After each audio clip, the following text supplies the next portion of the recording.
Welcome to Side Note with Melissa, where personal stories spark deeper connections, conversations, and questions. Do you remember when you were younger and just thinking about all the things that you thought you might want to do when you grew up as far as jobs or careers, and really how that just changed as you got older? And granted, I've known some people who always knew they wanted to be a doctor or a teacher or a nurse, and that's what they studied and that's what they're still doing, and they're very passionate about it. But I would say most of us have these ideas about what we want to do when we grow up, but we try it, we don't like it, we change our minds, we change as people, we figure it out later, or maybe we're still figuring it out. But think about when you were younger and the jobs that you thought you would go into and what you wanted to do. Because that's what I want to talk about in this episode. Welcome to Side Note. This is episode 4. And in this episode, I want to talk about one of those experiences that I had in a specific career, but it really isn't necessarily about the career. It's about all the things that happened around it and sort of my narrative and how it helped me. But it was one of the most meaningful and transformative careers that I've had in my life. And I really like looking back at the kind of connections between things and how I get to certain places. Honestly, we might have to do a part 1 and part 2 on this topic because there's going to be a lot of side notes on this one. Again, this is one of my favorite life experiences. So I am a licensed aesthetician. So yes, I'm a lavender farmer, but I'm also a licensed aesthetician and have been for, I guess, about 21 years. So this is not about me wanting to be an esthetician so I could own my own spa. No, like I said, it's not really, it is about being an esthetician, but you'll see as I share my story, it's so much more than that. And again, how I kind of pull the meaning together and the connections together. Now, side note, I should explain what an esthetician is. Now, that might seem funny to you because a lot of people know what it is, especially women, but there are still some people that don't know what it is. An esthetician is somebody who is licensed to give facials. So you might work at a spa, you might work at a salon, at a medical spa, but it's somebody who's trained to give facials. But let's go back 21 years. I was about 29 or 30, and I was really entering into a decade that would be one of the most transformative decades, that being my 30s. If you've read my book, you know, and we'll get into that in different episodes, but it was a crazy 10 years. Good, bad, traumatic, very eye-opening. And this was probably about 2006-ish. Now, here's another side note. I did it a little bit backward. And let me explain that. Most people, and when I say people, mostly women, okay, mostly women go in to be estheticians, but there are men who go into the industry. But they'll do it right after high school, right? It's considered a technical skill, a vocational skill. And so you don't have to have a 4-year degree to become an esthetician. Now, mind you, an esthetician is different than a cosmetologist, right? A cosmetologist is somebody who does hair and nails, and they do have some training in skin. But an esthetician is somebody who just specializes in the skin and removal of the hair. So no haircuts, no hair coloring, no perms, nothing like that. It's skincare. So people who go into this will usually go right after high school.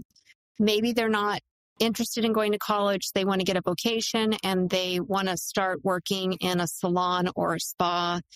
And you can get this training done depending on the program and depending on the state within a year or two. And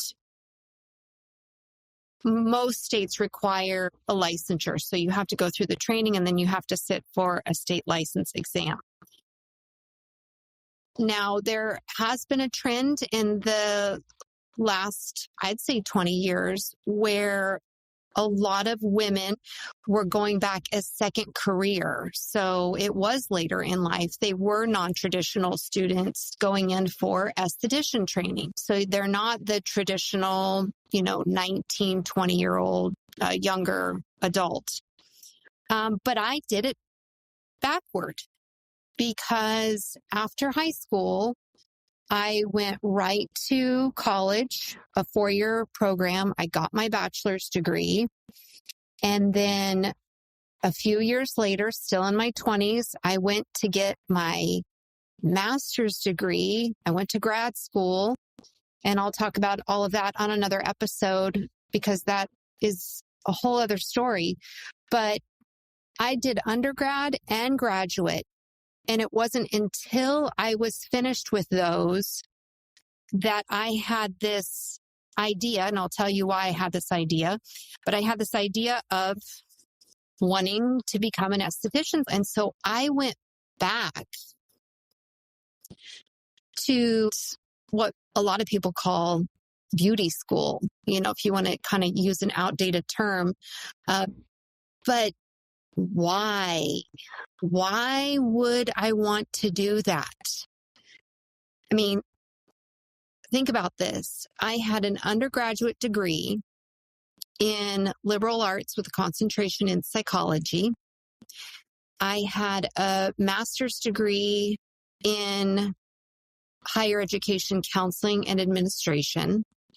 So basically working at a college campus in either counseling or administrative stuff, like being a dean or a director. Why would I want to become an esthetician? Did I want to give facials after all that? Not necessarily. But let's talk about also why I moved to Santa Barbara. Now, this is, again, another side note. Well, there was this kind of a California dreams mentality. I had these goals and dreams, and a lot of that had to do with writing and just the California way of life. Everybody's free-spirited and you can pursue your dreams and anything's possible. And that's kind of how I saw it. And that's, in many ways, that's what it was and what it is. And if you're a small town girl from Colorado moving to Santa Barbara, you have this idea of like, wow, I'm going to live where dreams come true. It sounds silly and cliche, but that's how I felt. And so this went along with this whole idea of me wanting to be a writer, me going to graduate school, and looking for opportunities, okay? Just kind of keeping aware and staying in tune to what was happening around me. Now, stay with me here. I have always been really good at noticing trends and what's up and coming before other people. So, and this is back in like 2005, 2006. And I had read some articles about how spas were one of the fastest growing industries. And it was kind of funny. Even at the time, I would have this conversation with somebody. And even back then, they were like spas. What do you mean? Like jacuzzis? No, like spas, these places where you would go and get treatments and body treatments and facials and massages. And then you had different categories of spas. So, resort spas, skincare spas, medical spas. I could see that this was an up and coming industry. And of course, I was living in Santa Barbara, California, which seemed like a place where it would be a hub for these lovely, dreamy spas. And it certainly was. And so I had an idea, this bright idea, this good idea of becoming a spa writer and reviewer. Now, it pretty much was as dreamy as it sounds, but I'm going to give you some perspective here. So the good side is, and if you've listened to enough of my stories or podcasts, you kind of get this idea that I am an idea person. I act on it. And I thought, okay, well, I'm a writer. That was my main goal. Still is my main goal in life. I am a writer. I have always been a writer. I wanted to pursue this dream. And after graduate school, sure, there were things that I was going to do and work on, but all of a sudden there's this idea with spas. So I decide to create a website called Spa Defined, as in defining what spa is. And at the time, it was really, okay, the definition of spa or spaing is health and wellness and relaxation and rejuvenation and all of those words kind of that go along with spas. And I started reading some of the magazines, the Spa Finder and Spa Magazine and Spas of America. And they were starting to do directories, online and in-print directories, and nobody else in Santa Barbara was doing this. So I tapped into this and I approached the spas that were starting to open in Santa Barbara. And I basically said, I'm a spa health writer and a reviewer. And if you give me a spa treatment, I will write about it and review it, and I will put it on my website. And so that's what I started to do. I would go to these spas throughout Santa Barbara and do treatments and then write about it. And then there was a guy, he's still there today. His name's John Dixon. And boy, back in the day, he was so smart to get the domain santabarbara.com. Now, this was back in the day where still getting a domain, people weren't like on it as much as they are today. But back then, he got santabarbara.com. And he started listing all of the places that visitors could go, mostly restaurants. I think he was known as the restaurant guy, the Santa Barbara restaurant guys. And it was helpful because you have visitors coming from all over the world and they would go to santabarbara.com. So I approached John, and like I have done with many of people through the years, and approached him, said, this is who I am. This is what I'm thinking. What do you think? And I pitched him an idea and he said, yes, up for it. Let's do it. And I had to explain to him what spas were and this idea and how they were starting to open throughout Santa Barbara. And of course, it was going to enhance his website and bring more traffic to his website. So that's what I did. So then my spa listings were on santabarbara.com, which was even more appealing to the spas. So then I started, after I had a pretty good directory, then on my website, Spa Defined, I started charging them an annual fee. Now, again, this wasn't changing my life financially. This was just kind of a little thing on the side. And I had a little tagline that said indulging in health, really kind of promoting spas as something that was a necessary self-care. And so I was doing spa writing reviews. Now, at the same time, remember, I had just finished graduate school. And so I'd gotten a job using my master's degree. And so I was working in admissions at the Santa Barbara College of Oriental Medicine. That's what it was called at the time. And SBCom. And so I was actually combining that with the spa health writing because that also included wellness type topics. So I was just a small town girl from Colorado. When I first moved to California, I thought acupuncture was a bunch of woo-woo stuff. And it wasn't until I got a job at that college that I learned that, because I was admitting students who were applying for a graduate program in Eastern medicine. So I learned a ton, but I not only was using my graduate degree and having a job, like a regular 9-to-5 job where I was able to pay my bills for a short time anyway. But I was also utilizing that knowledge and wisdom in the spa writing world. So I was just sort of building credibility, this reputation as the spa writer. That's what people were starting to know me as, is the spa writer. And then just was pitching it to other websites. Spas of America was another one. And then I started getting requests. Instead of me pitching magazines, I was getting requests to write for magazines.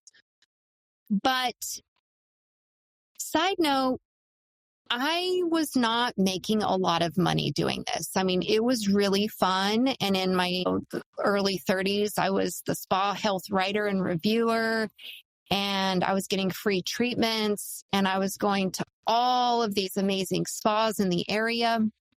But it certainly wasn't paying the bill. And I had the job at the acupuncture school as sort of the admissions counselor and marketing person.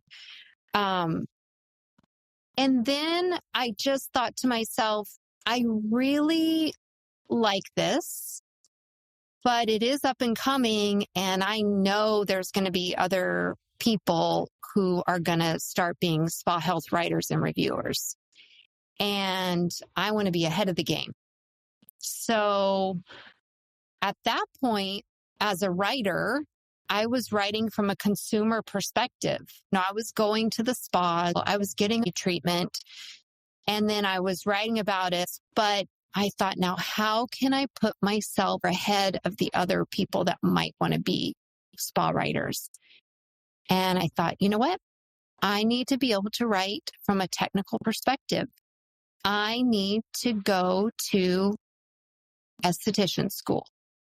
I need to be able to interview these practitioners, massage therapists, aestheticians, medical spas, and I need to be able to ask them the technical questions, whether it's about Botox that was up and coming, or fillers, or chemical peels, different kinds of facial treatments, all of the good stuff. I had to understand that from the technical perspective.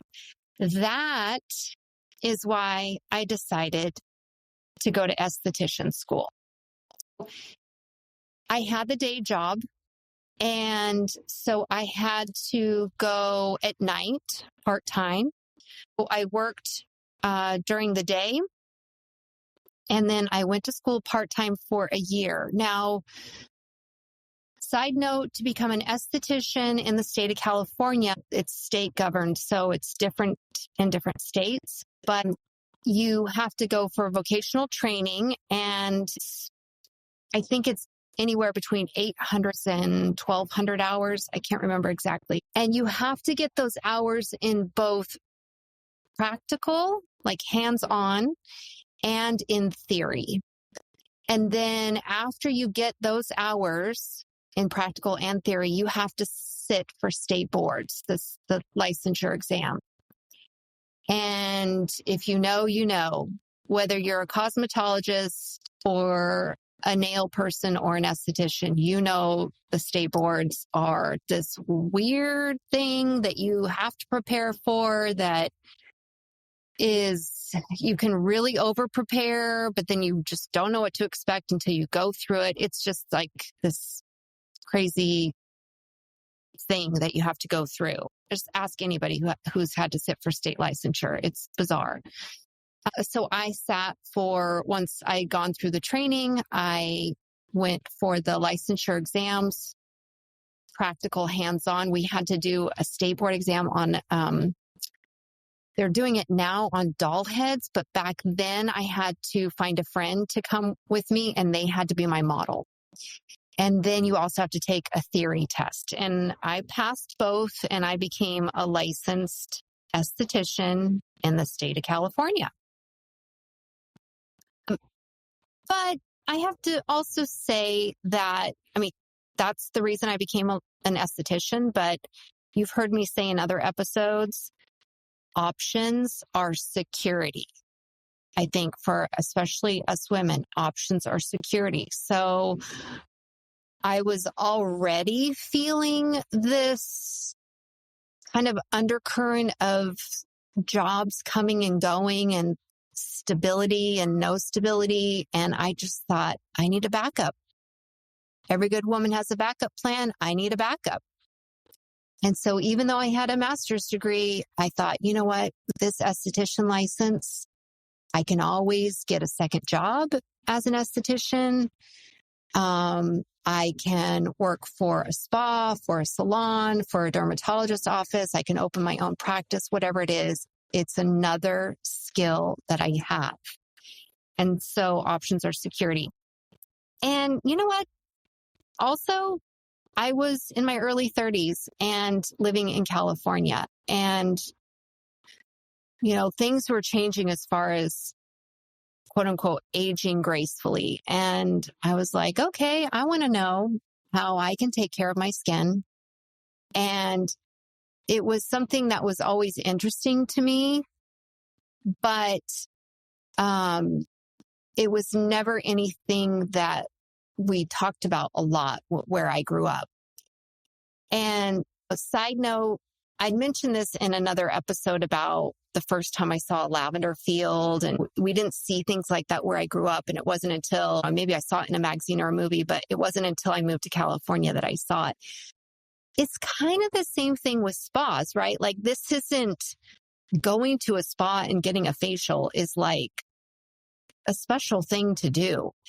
And that's not even something that was on my radar till I went to college. And even when I went to college, I remember the first time I went into an Aveda salon. And I remember thinking, I think I was 20, 21. I was in Fort Collins. It was my first year in college. I wanted to get my hair colored, and I went into an Aveda salon, and I thought it was the fanciest thing I'd ever seen, which is kind of funny now, but it really was at the time. And I remember looking at the menu, and it had some options for facials. And I thought, oh my gosh, like, this is so amazing and fancy. And like, I could get a facial. And I don't even think I ever got a facial until years later, when I moved to California.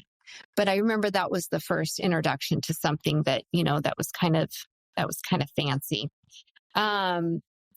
But it wasn't something that I grew up with. But this idea of understanding skincare and aging, I was like, okay, well, what are chemical peels and what's this and what's that? That really fascinated me.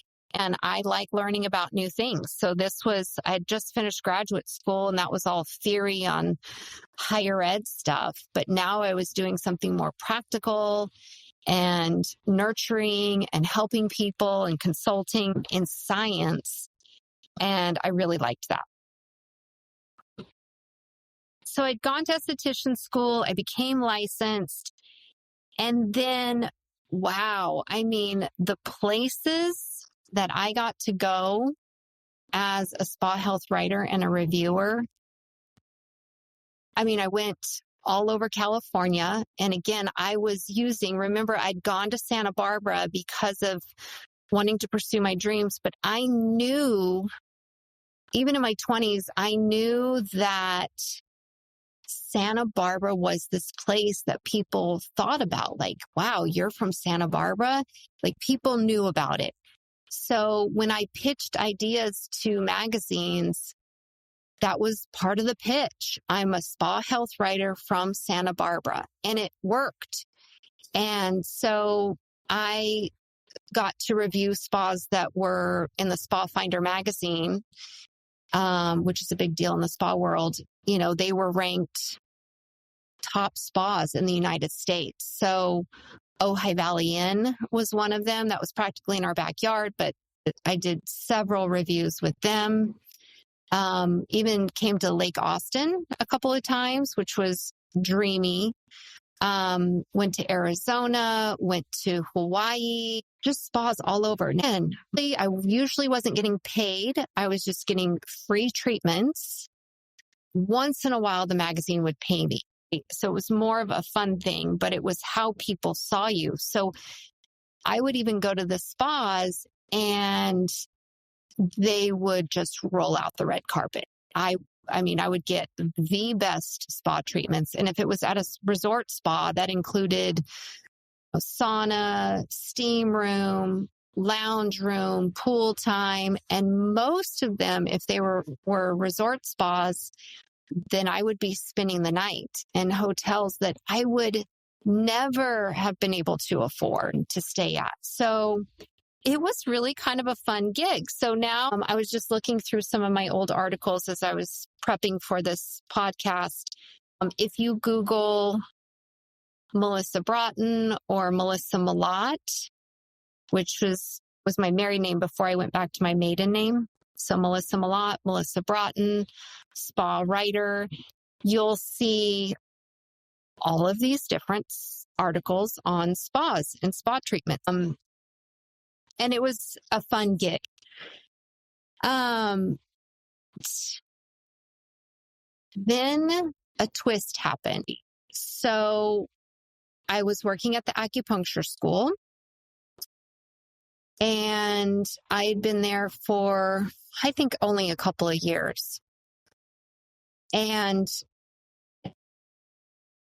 all of us staff got notice that the school had been sold.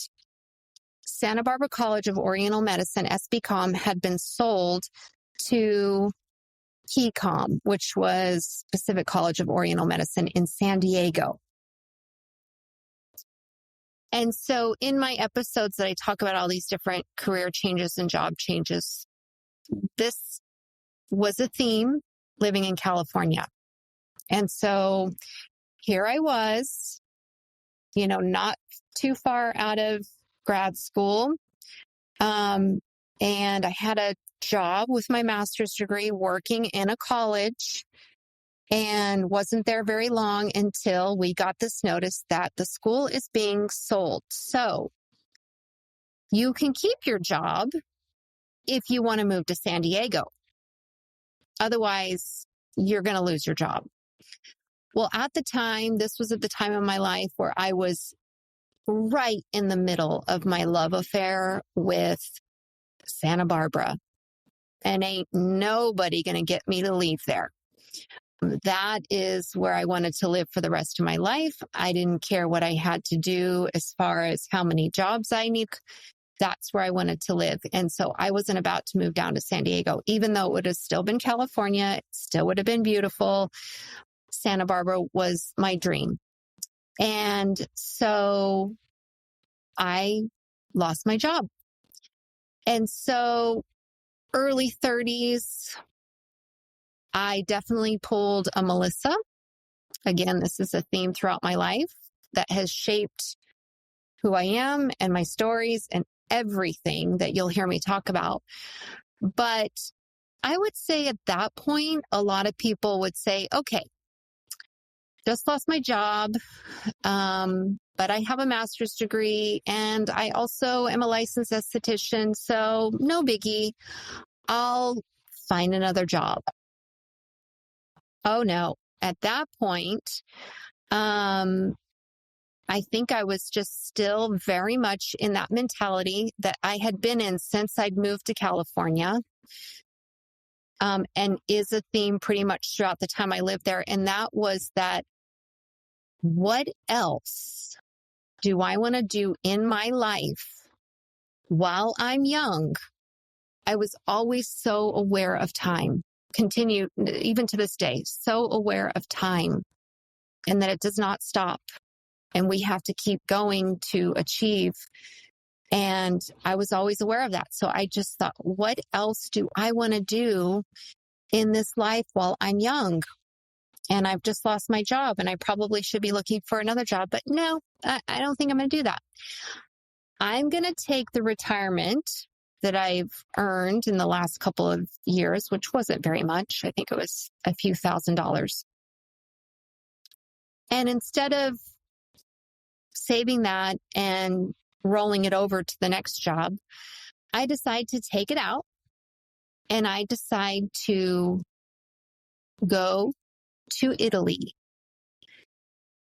And this was a goal I had had for myself, but I think it was probably something I would do maybe when I turned 40, turned 50. And so, but at the time I just thought, what do you have to lose? And maybe this could be the last time you can do it because maybe you're going to get a full-time job. And once that happens, it's going to be hard to take off work. So I took the few $1,000s that I had out of the retirement fund and I decided to go to Italy for 3 months, which is what you can do on a passport. Now, side note, I do want to offer some perspective here.